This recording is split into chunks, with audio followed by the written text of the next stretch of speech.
What is going on, guys? It's the Mad Dragon. We're back doing a preview video. Man, it feels like a long time since we've done a preview video. I've been really missing the international rugby, that gap between the Six Nations and the Rugby Championship. Man, it feels like it's gone on forever. Of course, the preview videos are where we check out the official teams that have been announced to play on the game on the weekend. We'll have a run through the list of players, who's some good picks, who's some maybe questionable picks, think about some team tactics, and finally, of course, giving a score prediction for the game that I normally get completely wrong anyway. But if you enjoy this style of video, remember to drop the video a like and subscribe to the channel, because we'll be doing this type of video for the rest of the Rugby Championship and further onwards towards the World Cup as well. So this one, Springboks versus the Wallabies, a game I'm really excited for as a neutral. South Africa going into this tournament as probably the most settled team. They've got a pretty built team that they already know what they want to do. They're going to be testing out some new boys along the way, no doubt. But going into it, they'll probably be feeling pretty confident with the home advantage as well. And the Wallabies, the wild card going into this one, they could go from anything from the best Wallaby team we've ever seen to crashing and burning in the opening game under new management. So I'm really looking forward to see how they get on in this one. Starting out then, as we normally do with the home team then, the Springboks, where we actually got one change straight from the off to this team that's mentioned here. We did find out, I think yesterday, that Ox and Che has had to step away from this one. I believe from looking at a bit of a press conference earlier on, they've said it's to do with a pec injury or a collarbone pec injury. So I'm not even sure if he's out of the actual tournament as a whole, which is a bit of a shame for him.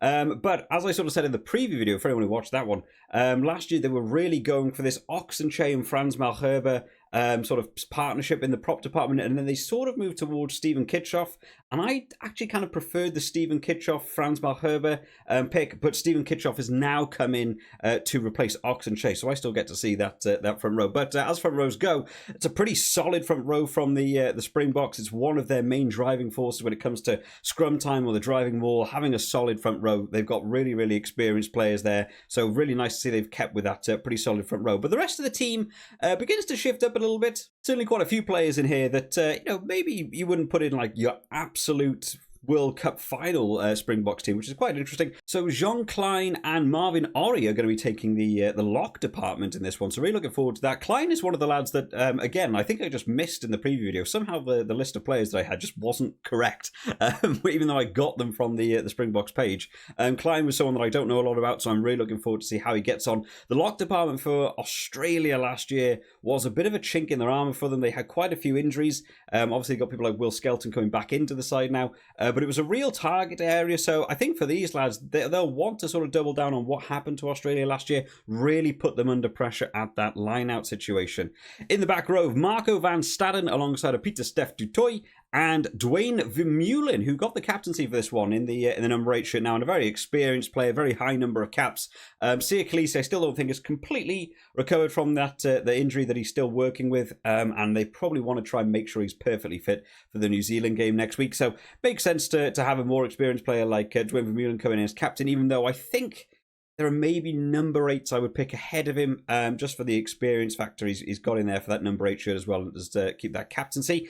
In the halfback partnership, though, really looking forward to this one. Kobus Reinach going in alongside of Libok. Now, this should be quite an expansive little halfback partnership. I'm really looking forward to this one. Both of them are going to bring a bit of a new edge to it. I always think of Andre Pollard as a little bit more of just a distributing 10.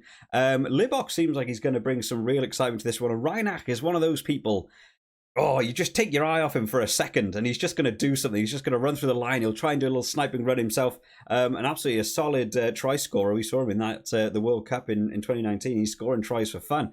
So I'm really looking forward to see what this brings. The defence for Australia will have to be very, very aware of what these two lads can bring. It's not going to be South African maybe just going through the forwards in this game. There's going to be real threat coming in from the back. So looking forward to see that.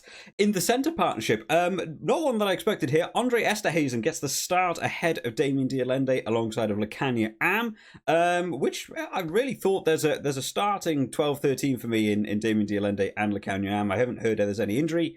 to Damien Dialende. Maybe again they're just making sure he's fine for the New Zealand game next week. But Esterhuizen, another lad that I haven't seen a lot from, just in my own personal experience.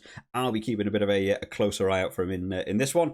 And then finally in that back three, Arendse, Moody, and Willie le Roux. Arendse was certainly showing off last year. He's got some Cheslin Colby vibes about him, and he's an absolute danger man out on the wing.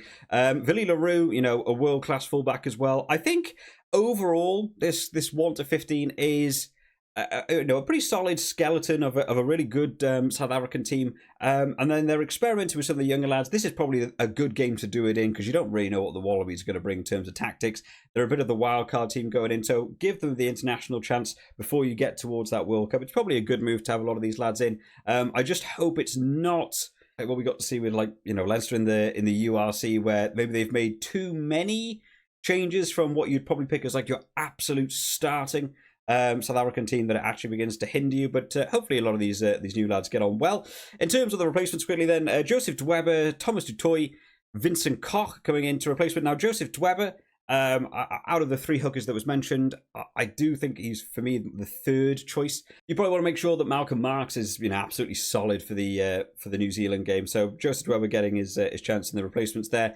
RG Snyman coming in there for the replacement lock, the absolute giant of a man. I'm really looking forward to see him get on the pitch in that second half and really cause some issues. It's going to be really nice to see Snyman go up against someone like Will Skelton, because that's two absolutely giant men battling out in the line out. And then finishing them off, they have Evan Roos and Dion Fourie coming in there as well. So a really nice mix here. They've gone for the 6-2 split, which is really nice to see. It's a South African trait. I always enjoy seeing it. South Africa are very big at just, here's our game plan. This is what we're doing.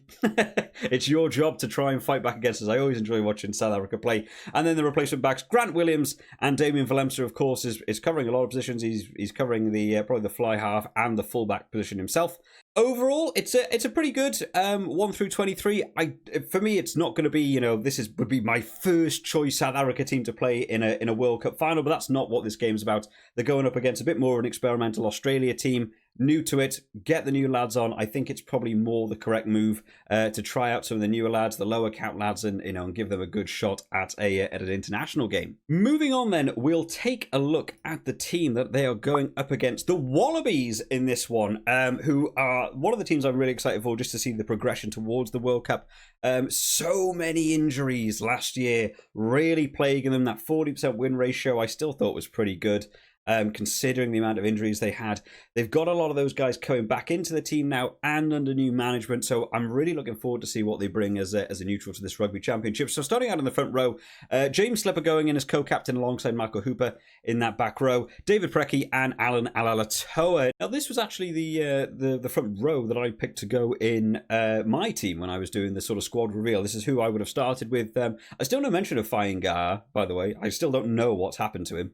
He's just not in this team.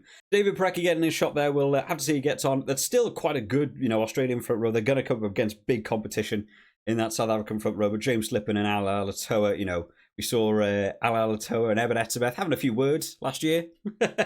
Hopefully we get a bit more of that this year. I enjoy a bit of a scrap on a rugby pitch.